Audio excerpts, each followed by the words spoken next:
Naranjo. Ella es educadora y además una persona con amplia experiencia en la política peruana. Ha militado por muchos años, últimamente en el Partido Socialista con Javier Díaz Canseco. Ahora va por Gana Perú. Muchísimas gracias por estar con nosotros. Muchísimas gracias, muy buenas noches. Muchas gracias por estar en tu programa. Vamos a lo que promete ser una campaña de estas 7 semanas de precisiones, justamente porque han quedado dos posturas. Y dos posturas que tienen activos y pasivos. Los pasivos del fujimorismo los hemos tratado el lunes con Marta Chávez y los vamos a seguir tratando. Pero vamos primero con lo de ustedes. Este plan de gobierno que yo he analizado tanto en las últimas semanas tiene una serie de premisas y una de esas premisas es el cambio radical. Sin embargo, Ollanta ha señalado, tanto en su compromiso firmado como en el país, como en otras manifestaciones públicas, que no habrá ningún cambio radical y que todo se hará con gradualismo, progresividad. ¿Cuál es la posición oficial? Primero, no quedarnos encerrados en conceptos, sino darle contenido a los conceptos, porque con esa idea el partido de Curi también se llama Cambio Radical. Entonces no nos quedemos con la envoltura, vayamos al caramelo. Eso implica, por supuesto, que hay que profundizar la democracia. Entonces, ese es el primer puente que implica la posibilidad de construir una alternativa de amplias mayorías, es decir, la defensa cerrada de la democracia y lo que implica su profundización. Hoy día hay muchos mecanismos de democracia. Mira, tu trabajo, yo con muchas mujeres, con muchos municipios, con muchos gobiernos locales, y tenemos una democracia que ha ido creciendo desde el año 80, en donde hemos tenido la posibilidad de elegir las autoridades de los gobiernos locales, ¿no? Los comités de coordinación local, los comités de coordinación regional, los presupuestos participativos, los comités de vigilancias, los planes de desarrollo concertado, un inicial proceso de descentralización. Todo esto implica ser profundizado en términos democráticos, desde una visión de reforma del Estado y desde una visión de una nación descentralista. ¿Qué pasa con esa democracia? Es una democracia con muchas debilidades. ¿Sabes por qué? Yo incluso les enseño a las mujeres que es una democracia de verbo equivocado. Capaz te sonríes con eso, mira tú. Tú participas porque el 40% de la población organizada participa en esas instancias. Tú participas, él participa, ella participa, nosotros participamos y ellos deciden. ¿Por qué? Porque esa democracia participativa no es vinculante. Entonces la autoridad no tiene por qué rendir cuentas.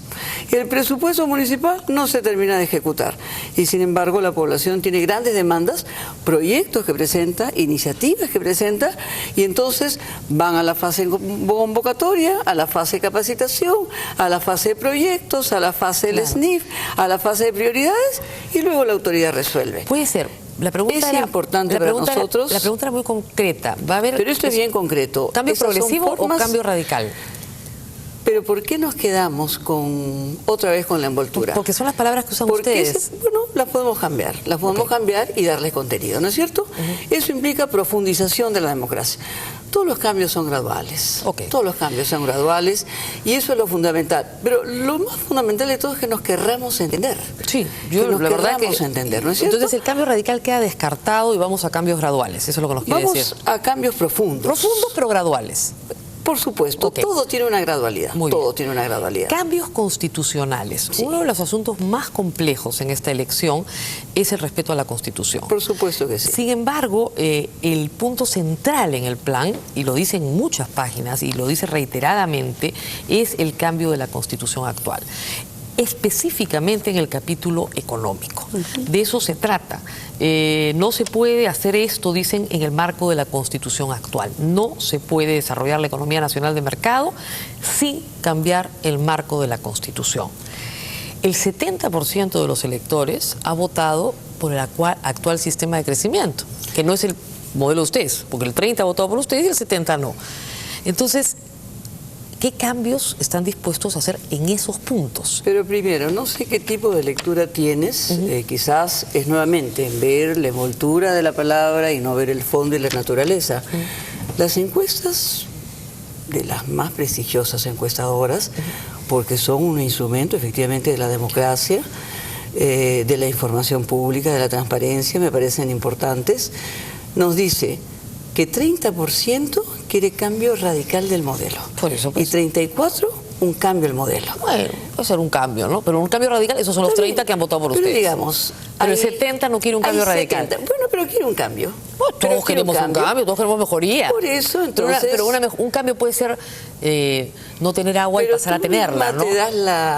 Tú misma te respondes si es que yo no puedo responder. Es decir, en el sentido de que unos quieren un cambio más radical, otros quieren un cambio menos radical, pero en resumen, 3/4 partes del país quieren cambiar muchas cosas. Obviamente. Uno de maneras más radicales, otros de maneras más radicales. Entonces, pero eso ya te da la respuesta. Es decir, con 32% tú no puedes aplicar una única visión de Estado, una única visión de propuesta. Es decir, tienes que tender puentes. Muy bien. Y en el tema de la democracia hay muchos puentes y tienen que haber las cifras que tú has presentado ahora nos dan a un Ollanta Humala, a un Gana Perú, con 4.600.000 votos que tienen que ser respetados, y hay fuerzas democráticas con las que hemos luchado muchísimos años, por la recuperación de los municipios, por la recuperación de la democracia, por un conjunto de elementos. Hay que tender puentes con esas fuerzas, en términos democráticos sí, y hay que poner muros en relación a la dictadura y al retorno de la dictadura. Perfecto. Entonces, este es el nivel de los cambios, pero esos cambios que te permiten esos puentes. Pero en temas económicos, sí, específicamente, sí, ustedes proponen una visión de un Estado que sea un Estado empresario, que tome control de las actividades estratégicas, que no son pocas, son una larga lista, y que estas actividades estratégicas serán no solo controladas, sino operadas y ejecutadas por el Estado. Para eso es necesario cambiar la Constitución, porque la Constitución del Perú establece que el Estado solo participa empresarialmente de manera subsidiaria. Yo quiero saber si eso se mantiene o ya no se mantiene. Si eso no es negociable para ustedes o si es negociable. Esto es discutible en el marco del Congreso de la República. Pero es su plan, o sea, usted Sí, tiene que tener una propuesta. Plan. Pero en nuestro plan nosotros no hemos tenido la mayoría absoluta de los votos. Por eso. Lo cual nos implica tender puentes con las otras fuerzas, y eso implica llegar a acuerdos. Esos acuerdos no pueden estar en base al interés de tal señor, de tal señora, de tal persona. Tienen que estar de cara, es decir, a una propuesta nacional y a una sociedad que demanda asuntos básicos, claro, que por eso país y que ese modelo no está tratando. Claro, hay asuntos, digamos, que no son negociables para cualquier persona y para cualquier organización política. Por ejemplo, es no negociable defender los derechos humanos. Obviamente eso no es negociable, ustedes van a defender los derechos humanos. Muy bien. No es negociable, no sé, el retorno de la dictadura. ¿No ir a la reelección? No ir a la reelección, efectivamente. Por ejemplo, eso no es negociable, no se va a ir a la reelección. No se va a ir a la reelección, ¿ya? Pero además, déjame... Pero los temas económicos preocupan a un sector grande de la población. Y yo quiero saber... Permíteme a mí pues contestar, por favor, ¿sí? Mira, por supuesto... no negociable el tema, la preocupación de la eternización en los cargos, ¿no es cierto? Se tiene desde la organización de base hasta la presidencia de la República. Son parte de las preocupaciones de la necesidad de la profundización de la democracia. Pero pregunto yo, ¿quién juró con Biblia en la mano y con bandera atrás el respeto a la Constitución? Fujimori. Y a los 2 años la violó Fujimori. Y esperemos que no... E impuso una nueva constitución. Y a la vuelta sacó interpretación auténtica. Y se religió el 95, y se religió el 2000, y se fugó luego. Pregunto yo, ¿la fuga no fue discutida en su casa? ¿Hizo abandono de hogar de su hija? ¿Se le avisó a Keiko? ¿No se le avisó? Entonces, García Naranjo, me gustaría hablar de su plan. Yo con los fujimoristas me peleo a morir. Entonces, los pecados de los otros no lo hacen santo, porque si hablamos de afecto a la democracia, pero es que estamos en el año hablando 2000, del respeto de un tema no negociable, que un punto que me está preguntando es efectivamente si podemos pactar sobre el tema de la no reelección. Por supuesto que podemos pactar, pero por eso no hay que tener temor a Humala, hay que tener temor a Fujimori. Ahí vamos a ir después. Entonces, porque ese es el punto que estás planteando, por lo tanto no estamos saliendo del punto. Claro, en el año 2005, Ollanta Humala apoyó el golpe contra Alejandro Toledo. Lo apoyó en un discurso que mandó desde Seúl. Horas después cambió de opinión y su hermano Toledo, bueno, pasó todo lo que pasó después. Su afecto por la democracia tiene ese antecedente que es una marca. O sea, si uno sale a decir levántense contra un gobierno constitucionalmente establecido. ¿No tenemos ahí un problema? Depende cómo se mire. La propia Constitución permite pues el derecho a la insurgencia frente a Cuando una se viola. autoridad. Y bueno, y Fujimori no había violado la Constitución. Toledo, año 2005, 1 de enero del 2005. No recuerdo esa escena, sinceramente. ¿El Andahuaylazo no lo recuerda? Bueno, el Andahuaylazo sí, pero no estamos hablando pues de Ollanta Humala, ¿no? Sí, hay un discurso de Seúl donde él llama a levantarse contra el gobierno de Alejandro Toledo. Yo me imagino que fue un error político garrafal. Horas después él se rectificó, pero sí... No conozco ese discurso, no lo conozco. Entonces, bueno, mañana se lo... Bueno, encantada. Tú eres una periodista bien informada. Pero es un tema muy central. Sí, es un tema central, pero no pueden hacer responsable de estos actos. No lo pueden hacer responsable. Pero digamos que... No, él no es responsable de ningún acto. Por supuesto, era la posición, no estaba en el Perú, estaba en Seúl. Sino que era su pedido a los peruanos de derrocar a un gobierno democráticamente constituido. Bueno, si eso se produjo, es un error, indudablemente es un error, pero digamos, no podemos comparar un mensaje que puede ser balance de una mala evaluación en un momento con el Fujimorato. Yo no sé, pero digamos, lo que estamos discutiendo es el afecto a la democracia, sí, digamos, pero queremos evaluar temperamentos y no queremos evaluar una vida política mostrada al país durante 11 años y que nos ha costado harto deshacernos de ellos.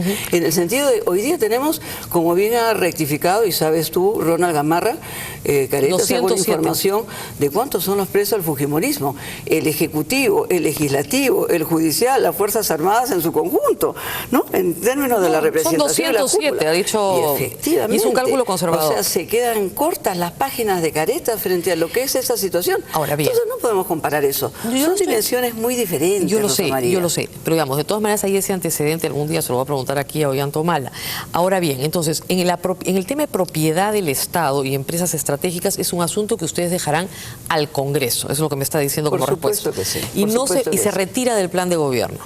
Nada se retira porque todo ha sido presentado. No, yo lo sé. El plan de gobierno, que tú lo conoces tan al detalle, es un plan presentado a la opinión pública, publicado a las autoridades. El triunfo electoral te obliga necesariamente a que tú tienes que poner por delante las banderas consensuales. Y no puedes poner por delante aquellas banderas que no son consenso. Y aquellos elementos que constituyen una duda, una preocupación. Yo sé que hay sectores que tienen un nivel de preocupación. La bolsa ha caído 3 días seguidos. Sí, pero hay por preocupación. razones internacionales, también, básicamente, pero ¿no? Básicamente. Pero 3 días seguidos. También es lo nuestro. El otro es lo internacional. Es decir, China, la crisis de Japón, la recesión europea, la recesión norteamericana, es decir, son un conjunto de más elementos. Pero otras bolsas latinoamericanas no han caído como la Rosa nuestra, María, ¿no? permíteme proponerte algo. Hay temas sensibles de preocupación de la población. A mí me gustaría, por ejemplo, que el jurado, que Transparencia, no organizaran acartonadamente algunos temas marco que son de común opinión y en el que vamos a trazar puentes, es decir, la educación para todos, agua para todos, mejore las condiciones de vida de la población. Algunos temas sensibles que generan preocupación, que se debatan. Ahora, el otro tema sensible es el cierre de mercados para exportación y una política arancelaria proteccionista que está también acá.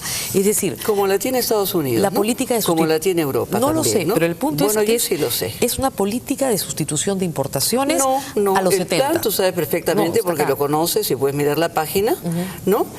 Introduce en todo el capítulo económico que no ha dado resultado ese nivel de sustitución de las importaciones, ha traído también un conjunto de problemas.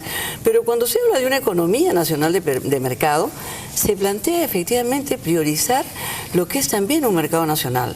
También priorizar el desarrollo de las fuerzas productivas nacionales, porque un modelo primario exportador, un modelo basado en el riesgoso precio, ¿no?, de la exportación de nuestras materias primas, tiene también riesgos, ¿no es cierto? Entonces, eso implica prioridades al capital nacional, prioridades a la industria nacional. Hay algunos economistas que señalan que este modelo primario exportador era una realidad hace 10 años, sí, claro pero que sí. hoy es un mito, sí. que ya no puede partir un análisis serio de la economía peruana sobre que somos un país primario exportador, porque las exportaciones del Perú justamente han diversificado enormemente la oferta exportable peruana. Sí, por y eso ha supuesto, hecho que jale el desarrollo del Perú notablemente, tan notablemente que con la crisis del 2009 el Perú no entró en decrecimiento. Entonces, tenemos un modelo de crecimiento exitoso, ¿no es cierto? Sí. Y la pregunta es, ¿este modelo de crecimiento exitoso va a acabar? Ese modelo de crecimiento exitoso es exitoso para algunos, porque mira tú, la pobreza en Apurímac es 70%. Porque no hay redistribución. La de Huancavelica sí. Es 77.2%. Entonces, hablemos... Pregúntale a un huancabelicano. Por supuesto, pero podemos hacer la parábola. Claro, la parábola de la vaca, si podemos hacer. La que quieras. Esa es muy buena. Sí es exitosa, sí es exitosa. Entonces, ¿exitoso para quién? Es decir, creo que lo que tenemos, los puentes en el país, más que con debates acartonados y falsas polarizaciones, quizás si los discutiéramos en términos de sensibilidad, claro. En términos de solidaridad, en términos de sacar adelante a un Perú que tiene grados de pobreza, no solo monetaria. Yo no dudo de ningún candidato. No podemos medir el país solo en términos de pobreza monetaria. Ninguno de los 5 candidatos ha tenido poca sensibilidad, creo yo, sino mucha. Pero ese no es el problema central. No lo creo. Yo tengo la percepción. Todo el mundo se preocupa por su país. Entonces, el punto no es... Depende cómo aplica. Han gobernado. En fin, casi todos, ¿no? Bueno, casi Castañeda es Lima, ¿no? Pero no todo el Perú. Pero, digamos, podría haber resuelto pues los problemas de Lima, ¿no? Los problemas de Lima. Pero digamos, supongamos que tienen algún nivel de sensibilidad, poco o mucho, ¿ok? Muy bien, me parece que hay que relativizarlo, por supuesto que sí. Ahí estamos compartiendo el criterio. El problema central, según todos ellos, y no voy a tomar, sino que hay un problema de redistribución de la riqueza. Que sí, de redistribución. Malos programas sociales, programas de alivio de la pobreza que no sacan a la gente de la pobreza, solo se la alivian. En fin, un montón de problemas estructurales en el dinero que gasta el Estado, que no es poco, en programas de subsidio de alivio de la pobreza. Y es verdad que este gobierno, a raíz de este programa económico, ha sacado pues al 15% de gente de la pobreza, pero en niveles muy bajos todavía. En eso estamos de acuerdo. Pero el asunto es como la parábola de la vaca. Ese lo puso Patricia Tuyet y es una buena parábola. Usted tiene una vaca. A la vaca le saca leche todos los días y come un poquito de leche todos los días, pero todos los días va a tener leche. Pero resulta que un buen día alguien viene y dice, no, la vaca no nos está dando lo que necesitamos. A la vaca la vamos a matar y vamos a hacer una parrillada y vamos a comer hasta ahogarnos. Y efectivamente, se matan a la vaca y se comen la parrilla. ¿Qué tal si en esa entrevista la que tú me estás entrevistando a mí, vamos a hacer la pausa. Yo te cuento un cuento. Sí, vamos. Yo te cuento un cuento. Sí, vamos a hacer una pausa y regresamos. De los pollitos. De los pollitos. No. Así como tú me cuentas la cuenta de la vaca, yo te cuento el cuento de los pollitos. Pero déjeme terminarlo. Entonces, claro, te comes la vaca y después no hay leche. Pero esa es una forma de hacer cuco, de hacer miedo. No hay leche. De hacer miedo. Vamos a hacer la pausa y regresamos con los pollitos. Que está muy contenta con los resultados. No, sí. Muy contenta. Millones que están contentos con los resultados. 4 millones. Vamos a la pausa y volvemos. Pollitos, ¿cómo los pollitos? Bueno, mira tú, para que ya que estamos de cuento en cuento, tengamos también otro cuento bonito.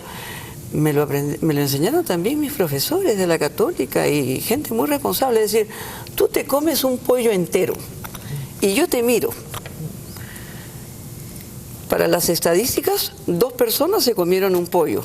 A cada una le tocó medio pollo. Y eso es mentira. Es absolutamente entre falso. La abundancia y la nada. Claro. ¿No? Entonces, 70% de pobreza es esa gente que te mira comer un pollo entero. Entonces, para mí eso es doloroso. Soy maestra. Soy una mujer que, en fin, empezó su vida trabajando en Villa El Salvador. A mí no me faltaba nada. Oportunidad laboral tuve, oportunidad de capacitarme tuve. Y sigo viviendo en un país, años y décadas después, sabiendo que el 70% de Huancavelica sigue pobre. Y sabiendo que Apurímac al 70% sigue en estado de pobreza. Entonces, ¿por qué? Esta gente, ¿Por qué? Porque hay una mala distribución. Hay una mala distribución, ¿no es cierto? Pero digamos, ¿y cómo eso lo cambiamos? Tiene que ver con el modelo. Tiene que tener una política redistributiva diferente. Una política redistributiva diferente. Entonces, si nosotros siquiera llegáramos a ese acuerdo, cuando hablamos, digamos, de que hay que tender puentes en el buen sentido de decir, muy bien, mi punto central para tratar con todas las fuerzas políticas. Mi estrategia es superar la pobreza, no solo aliviarla, porque la tenemos aliviándola en la estrategia de Fujimori y convirtiendo a ciudadanos en clientela electoral. Si yo estoy dispuesto a cambiar de estrategia, firmo un acuerdo inmediatamente. Entonces, Keiko Fujimori hizo eso esta mañana. Sí, añadió por un punto supuesto. sobre superación de la pobreza extrema al 2021. Pero digamos, sabemos cómo fueron tratados los pobres. Los pobres fueron tratados como clientela electoral, no fueron tratados como ciudadanos. Las mujeres del Perú, en el gobierno de Fujimori, 200.000 fueron esterilizadas, pero se le llamó anticoncepción quirúrgica voluntaria.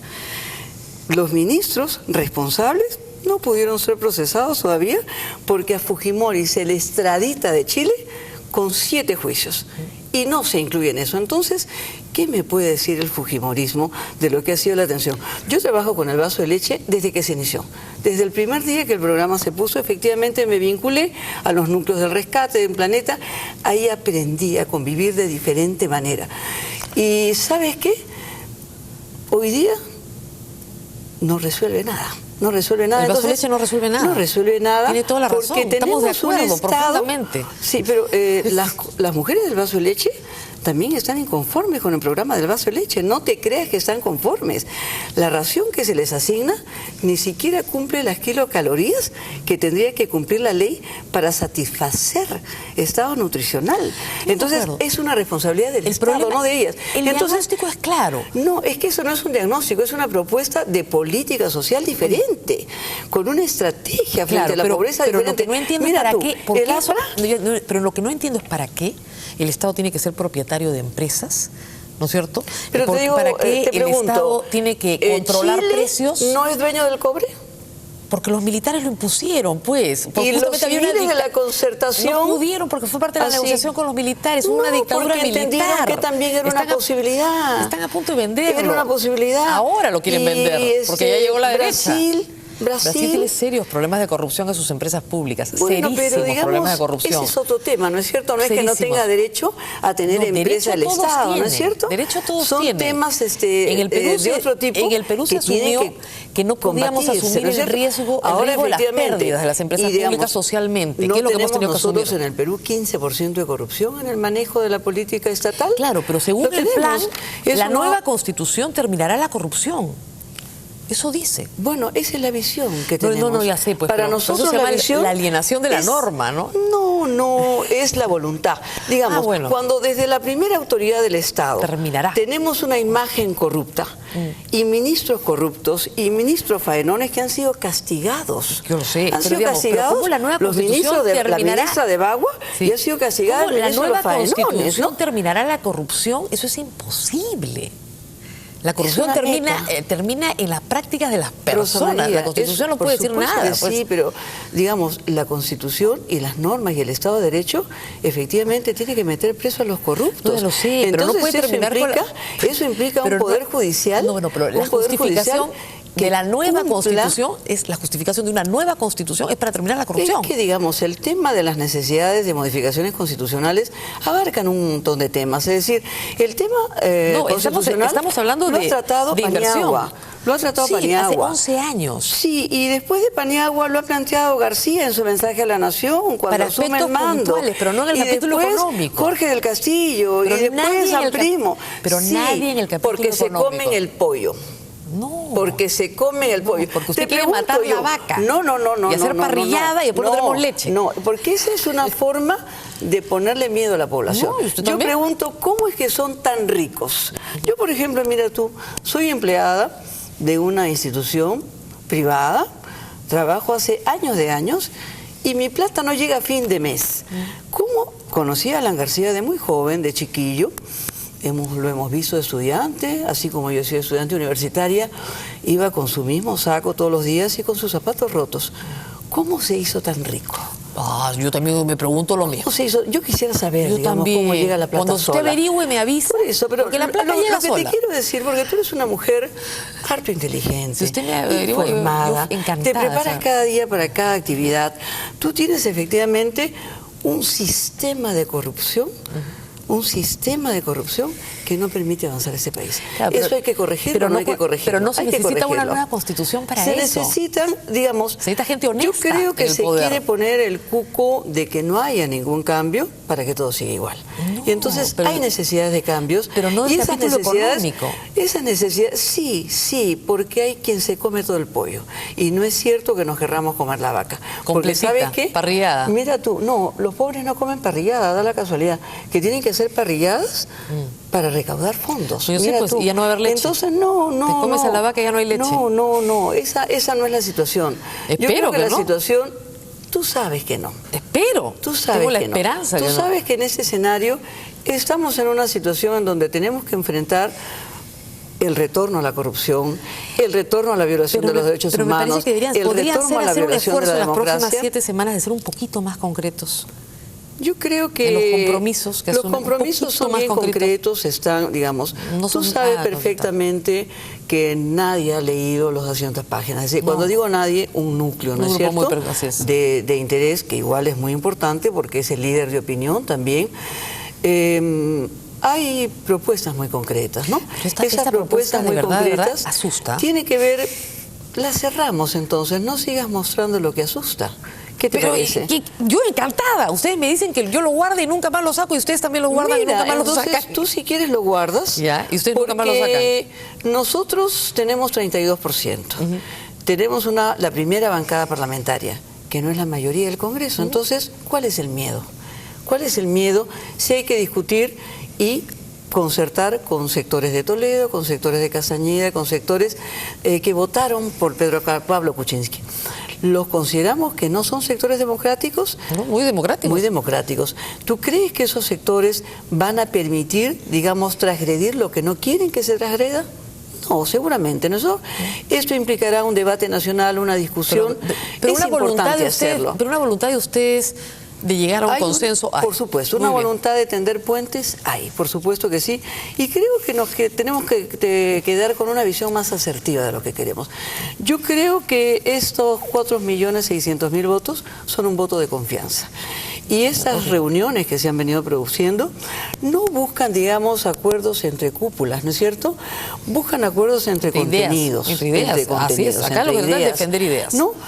Y derechos humanos, democracia, Perú, ¿no es cierto? Libertades económicas. Por supuesto que sí. Libertades económicas también. Estamos a favor de libertades económicas, como no, Rosa María. No se puede acusarnos de que no estamos a favor de libertades económicas.